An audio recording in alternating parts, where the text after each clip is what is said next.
ओम नमः शिवाय शिवजी सदा सहाय। ओम नमः शिवाय गुरुजी सदा सहाय। ओम नमः शिवाय शिवजी सदा सहाय। ओम नमः शिवाय गुरुजी सदा सहाय।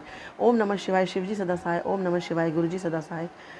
मैं गुरुजी के चरणों में प्रणाम करती हूँ, कोटि कोटि प्रणाम करती हूँ, अपना माथा रख के प्रणाम करती हूँ और सभी संगत जी को जय गुरु जी। संगत जी, अब मैं शुरू कर रही हूँ विदेश संहिता का 2 अध्याय का वाचन करना। शिव पुराण का महात्म्य एवं परिचय। अथ 2 अध्याय शिव पुराण का महात्म्य एवं परिचय। सूत जी बोले, हे साधु महात्माओं, आप सबने तीनों लोकों का हित करने वाली अच्छी बात पूछी है। मैं गुरुदेव व्यास जी का स्मरण करके आप लोगों के स्नेहवश इस विषय का वर्णन करूंगा। आप लोग आदरपूर्वक सुने। सबसे उत्तम जो शिव पुराण है वह वेदांत का सार सर्वस्व है तथा वक्ता और श्रोता का समस्त पाप राशियों से उद्धार करने वाला है। इतना ही नहीं, वह परलोक में परमार्थ वस्तु को देने वाला है। कली की कल्मश राशि का वह विनाशक है। उसमें भगवान शिव के उत्तम यश का वर्णन है। हे ब्राह्मणों, धर्म, अर्थ, काम और मोक्ष, इन चारों पुरुषार्थों को देने वाला वह पुराण सदा ही अपने प्रभाव से विस्तार को प्राप्त हो रहा है। हे विप्रवरों, उस सर्वोत्तम शिव पुराण के अध्ययन मात्र से वे कलयुग के पापासक्त जीव श्रेष्ठतम गति को प्राप्त हो जाएंगे।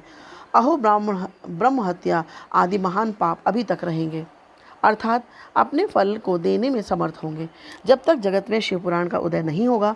आशय यह है कि शिव पुराण सुनने के बाद अंतःकरण शिव भक्ति परायण होकर अतिशय स्वच्छ हो जाएगा, अतः किसी भी पाप कर्म में मानवता की प्रवृत्ति ही नहीं होगी। तब ब्रह्म हत्या आदि भयंकर पाप न होने के कारण उस पाप के फल भोग की संभावना ही नहीं है। कलयुग के महान उत्पात तभी तक निर्भय होकर विचरेंगे जब तक यहाँ जगत में शिव पुराण का उदय नहीं होगा। सभी शास्त्र परस्पर तभी तक विवाद करेंगे जब तक जगत में शिव पुराण का उदय नहीं होगा, अर्थात शिव पुराण के आ जाने पर किसी प्रकार का विवाद ही नहीं रह जाएगा। सभी प्रकार से भुक्ति मुक्ति प्रदाता यही रहेगा। अहो, महान व्यक्तियों के लिए भी तभी तक शिव का स्वरूप दुर्बोध रहेगा जब तक इस जगत में शिव पुराण का उदय नहीं होगा। अहो, क्रूर यमदूत तभी तक निर्भय होकर पृथ्वी पर घूमेंगे जब तक जगत में शिव पुराण का उदय नहीं होगा। सभी पुराण पृथ्वी पर गर्जन तभी तक करेंगे जब तक शिव पुराण का जगत में उदय नहीं होगा। इस पृथ्वी पर तीर्थों का विवाद तभी तक रहेगा जब तक इस जगत में शिव पुराण का उदय नहीं होगा। आशय यह है कि मुक्ति प्राप्त्यर्थ एवं पाप के नाश के लिए मानव विभिन्न तीर्थों का सेवन करेंगे, किंतु शिव पुराण के आने के बाद सभी लोग सभी पापों के नाश के लिए शिव पुराण का ही सेवन करेंगे।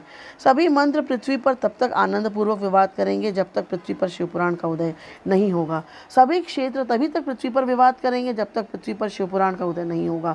सभी पीठ तभी तक पृथ्वी पर विवाद करेंगे जब तक पृथ्वी पर शिव पुराण का उदय नहीं होगा। सभी दान पृथ्वी पर तभी तक विवाद करेंगे जब तक शिव पुराण का पृथ्वी पर उदय नहीं होगा। सभी देवगण तभी तक पृथ्वी पर विवाद करेंगे जब तक शिव पुराण का पृथ्वी पर उदय नहीं होगा। सभी सिद्धांत तभी तक पृथ्वी पर विवाद करेंगे जब तक शिव पुराण का पृथ्वी पर उदय नहीं होगा। हे विप्रो, हे श्रेष्ठ मुनिगण, इस शिव पुराण के कीर्तन करने और सुनने से जो जो फल होते हैं उन फलों को मैं संपूर्ण रूप से नहीं कह सकता हूँ, अर्थात शब्दों के द्वारा इसके सभी फलों को नहीं कहा जा सकता है। हे निष्पाप मुनिगण, तथापि शिव पुराण का कुछ महात्म्य आप लोगों से कहता हूँ, जो व्यास जी ने पहले मुझसे कहा था। आप लोग चित्त लगाकर ध्यान पूर्वक सुने। जो भक्ति पूर्वक इस शिव पुराण का एक श्लोक या आधा श्लोक भी पढ़ता है वह उसी क्षण पाप से छुटकारा पा जाता है। जो आलस्य रहित होकर प्रतिदिन भक्ति पूर्वक इस शिव पुराण का यथाशक्ति पाठ करता है वह जीवन मुक्त कहा जाता है। जो इस शिव पुराण की सदा पूजा करता है वह निसंदेह प्रतिदिन अश्वमेघ यज्ञ का फल प्राप्त करता है। जो व्यक्ति साधारण पद की प्राप्ति की इच्छा से इस शिव पुराण को मुझसे अथवा अन्य किसी से सुनता है वह भी पातकों से मुक्त हो जाता है। जो इस शिव पुराण को समीप से प्रणाम करता है वह सभी देवों के पूजा का फल प्राप्त करता है, इसमें संशय नहीं है। जो इस शिव पुराण को स्वयं लिखकर शिव भक्तों को दान करता है उसके पुण्य फल को सुने। शास्त्रों का अध्ययन करने और वेदों का पाठ करने से जो दुर्लभ फल प्राप्त होता है वह फल उसको प्राप्त होता है। जो चतुर्दशी तिथि के दिन उपवास करके इस शिव पुराण का शिव भक्तों के समाज में पाठ करता है वह श्रेष्ठ पुरुष है। वह व्यक्ति शिव पुराण के प्रत्येक अक्षर की संख्या के अनुरूप गायत्री के पुरस्चरण का फल प्राप्त करता है और इस लोक में सभी अभीष्ट सुखों को भोग कर अंत में मोक्ष प्राप्त करता है। जो चतुर्दशी की रात में उपास पूर्वक जागरण करके शिव पुराण का पाठ करता है या इसे सुनता है उसका पुण्य फल मैं कहता हूँ। कुरुक्षेत्र आदि सभी तीर्थों में पुण्य सूर्य ग्रहण में अपनी शक्ति के अनुसार विप्रों को और मुख्य कथावाचकों को धन देने से जो फल प्राप्त होता है वही फल उस व्यक्ति को प्राप्त होता है। यह सत्य है, इसमें कोई संदेह नहीं है। जो व्यक्ति इस शिव पुराण का दिन रात गान करता है, इंद्र आदि देवगण उसकी आज्ञा की प्रतीक्षा करते रहते हैं।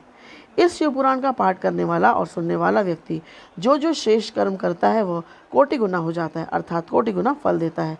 जो भली भांति ध्यानपूर्वक उसमें भी श्री रुद्र संहिता का पाठ करता है वह यदि ब्रह्मघाती भी हो तो 3 दिनों में पवित्र आत्मा हो जाता है।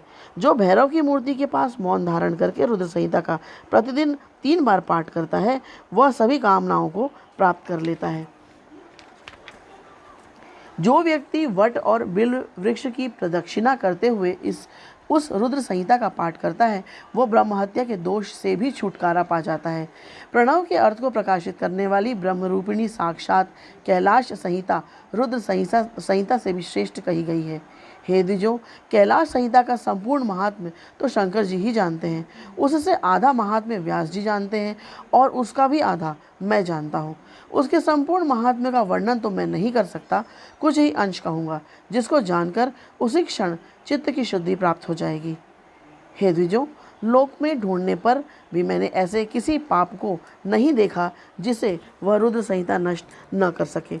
उपनिषद रूपी सागर का मंथन करके शिव ने आनंद पूर्वक इस रुद्र संहिता रूपी अमृत को उत्पन्न किया और कुमार कार्तिकेय को समर्पित किया, जिसे पीकर मानव अमर हो जाता है। ब्रह्म हत्या आदि पापों की निष्कृति करने के लिए तत्पर मनुष्य महीने भर रुद्र संहिता का पाठ करके उन पापों से मुक्त हो जाता है। दुष्ट प्रतिग्रह, दुर्भोज्य, दुरालाप से जो पाप होता है वह इस रौद्र संहिता का एक बार कीर्तन करने से नष्ट हो जाता है। जो व्यक्ति शिवालय में अथवा बेल के वन में इस संहिता का पाठ करता है वह उससे जो फल प्राप्त करता है उसका वर्णन वाणी से नहीं किया जा सकता। जो व्यक्ति श्रद्धापूर्वक इस संहिता का पाठ करते हुए श्राद्ध के समय ब्राह्मणों को भोजन कराता है उसके सभी पितर शंभु के परम पद को प्राप्त करते हैं। चतुर्दशी के दिन निराहार रहकर जो बेल के वृक्ष के नीचे इस संहिता का पाठ करता है वह साक्षात शिव होकर सभी देवों से पूजित हो जाता है। उसमें अन्य संहिताएं सभी कामनाओं के फल को पूर्ण करने वाली हैं, किंतु लीला और विज्ञान से परिपूर्ण इन दोनों संहिताओं को विशिष्ट समझना चाहिए। इस शिव पुराण को वेद के तुल्य माना गया है। इस वेदकल्प पुराण का सबसे पहले भगवान शिव ने ही प्रणयन किया था। विद्येश्वर संहिता, रुद्र संहिता, विनायक संहिता, उमा संहिता, मातृ संहिता, एकादश रुद्र संहिता, कैलाश संहिता, शतरुद्र संहिता, कोटि रुद्र संहिता, सहस्र कोटि रुद्र संहिता, वायवीय संहिता तथा धर्म संहिता, इस प्रकार इस पुराण के 12 भेद हैं। ये 12 संहिताएं अत्यंत पुण्यमयी मानी गई हैं। ब्राह्मणों, अब मैं उनके श्लोकों की संख्या बता रहा हूँ, आप लोग वह सब आदरपूर्वक सुने। विद्येश्वर संहिता में 10,000 श्लोक हैं।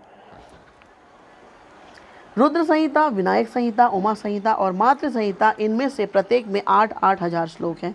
हे ब्राह्मणों, एकादश रुद्र संहिता में 13,000, कैलाश संहिता में 6,000, शत रुद्र संहिता में 3,000, कोटि रुद्र संहिता में 9,000, सहस्र कोटि रुद्र संहिता में 11,000, वायवी संहिता में 4,000 तथा धर्म संहिता में 12,000 श्लोक हैं। इस प्रकार संख्या के अनुसार मूल शिव पुराण की श्लोक संख्या 1,00,000 है,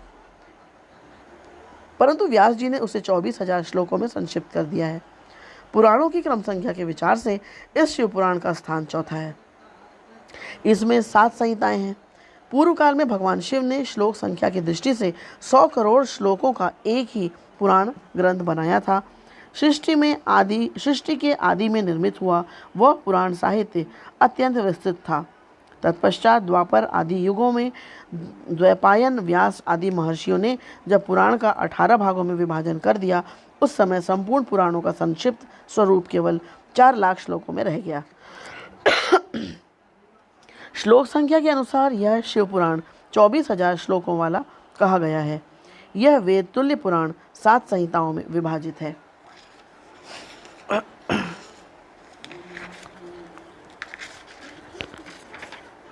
इसकी पहली संहिता का नाम विद्येश्वर संहिता है, दूसरी रुद्र संहिता समझनी चाहिए, तीसरी का नाम शतरुद्र संहिता, चौथी का कोटि रुद्र संहिता, पांचवी का नाम उमा संहिता, छठवीं का नाम कैलाश संहिता और सातवीं का नाम वायवीय संहिता है।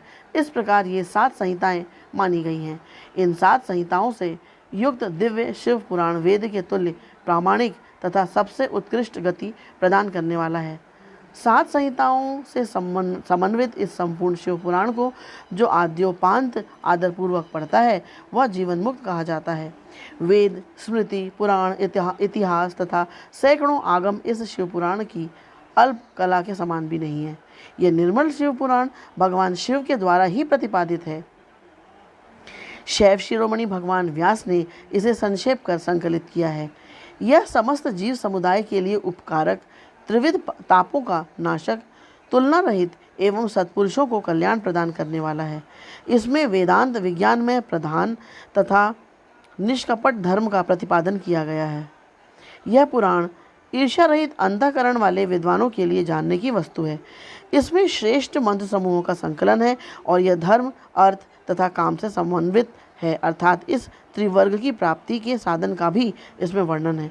यह उत्तम शिव पुराण समस्त पुराणों में श्रेष्ठ है। वेद वेदांतों में वेद रूप से विलसित परम वस्तु परमात्मा का इसमें गान किया गया है। जो बड़े आदर से इसे पढ़ता और सुनता है वह भगवान शिव का प्रिय होकर परम गति प्राप्त कर लेता है। इति शिव महापुराणे प्रथमायां विद्येश संहितायां मुनि प्रश्नोत्तर वर्णनम नाम द्वितीयो अध्यायः।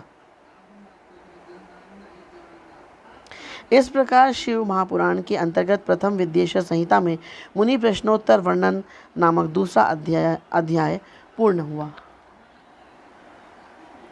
ओम नमः शिवाय। शिवजी सदा सहाय। ओम